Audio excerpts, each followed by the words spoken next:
Everyone, and welcome back to the channel. Yep, just an update on us to the Webley. It's all back now, all back together. The firing valve has been sorted out. I gave it to a guy who I deal with on a regular basis. Bought a couple of rifles off him, sent a couple of my guns to him to be sorted. A guy called Andrew from Absolute Air Guns. I'll leave a link to his business down below. Great guy for all your air rifle needs and everything else, and he's a keen shooter as well, so he knows his stuff. Thank you very much, Andrew. Yeah, so the Webley Mastiff now is back. From a 200 bar fill, you're probably going to get about 2.5 magazines on full power, because she's shooting out from about 810 feet per second down to about 695. This is not regulated. You can get a little regulator and put it in the air tube, but I don't think I want to go down that route. I can't think what it's called, Laney or something like that. Is it some regulator you can put in? Yeah, so I need to work a little bit on the trigger. So from the trigger point there, you've got a rod that goes back here with a tiny little screw. So the trigger's, it's all right. There's a little bit of creep to it and all that lot, but it's not a matched trigger. So I'm going to see if I can do a little bit of work with that trigger point there to get it a little bit more user friendly.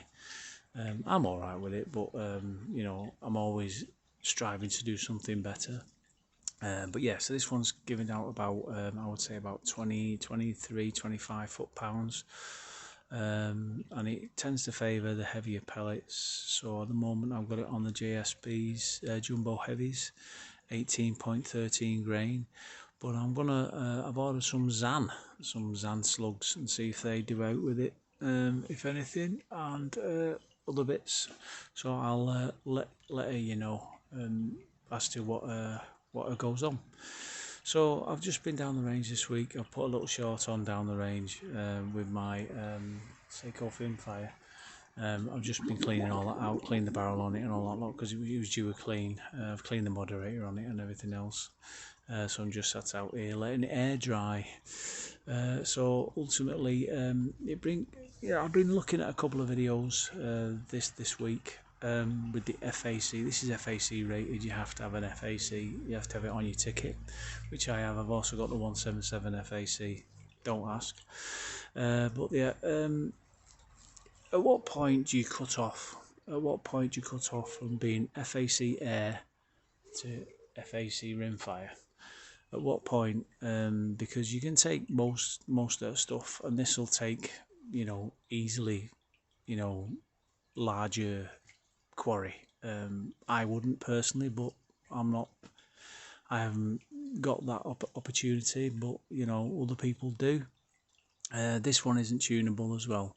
But what you've got to realise and what you've got to work out is, this is FAC. I have had a right mare trying to get people trying to service it, get parts for it and everything else. Because it's an older gun.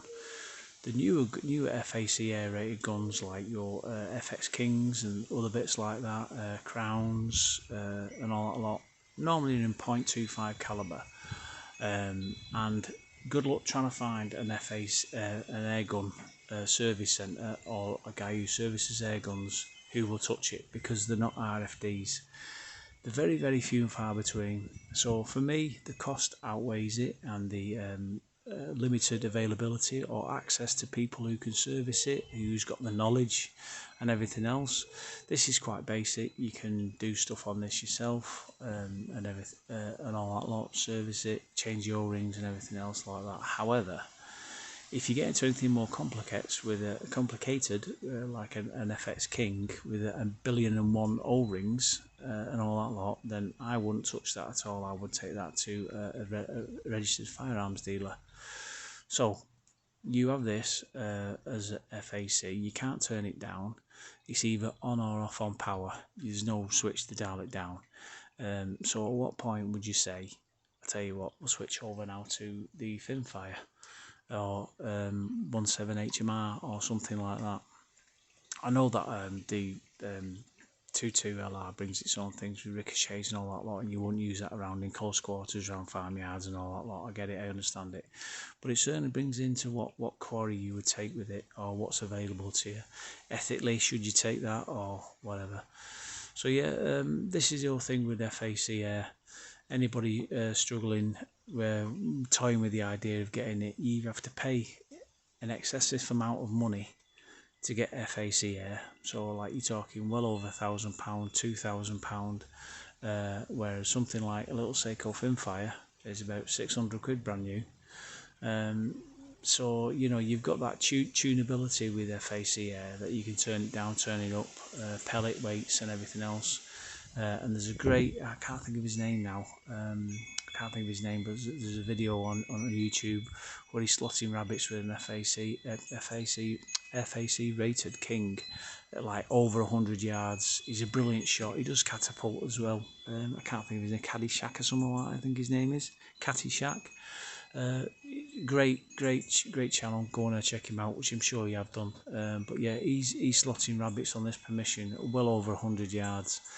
But he's put the hours in to do that. He's worked with the ballistic scope. He knows that gun backwards, and that gun, I tell you now, will not be cheap. The scope isn't cheap, so you know, you invest a lot of time, effort, and money into this passion that you've got to create that perfect shot. So the shot is on placement and everything else. You've got 100% faith in that gun. So this is quite a basic gun, really, to be fair. It's not as anything that's quite technical as that guy's got. So would I buy another one? Would I get another FAC air rifle? Possibly not in this caliber. I think that it goes up to a point where you think, right, I'll stop there now, and I'll use my Rimfire. At that point, you think, right, well, the Rimfire only goes on so much, and then I'll use my centerfire. Centerfire can only do so much. I'll use my shotgun. Do you know what I mean? So it's like different tools for different jobs and all that lot. This isn't like a one size fits all. So yeah, but ultimately, yeah, it's all back and running. Firing valve has been dealt with, like I say, absolute air guns in Warrington. Big shout out to you, Andy. Thanks very much for sorting me out.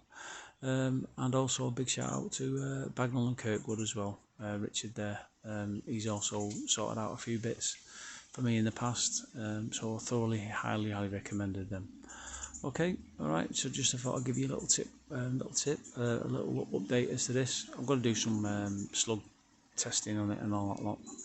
Your dog, and we'll hopefully catch you on another video. Anyway, thanks very much for the new subscribers.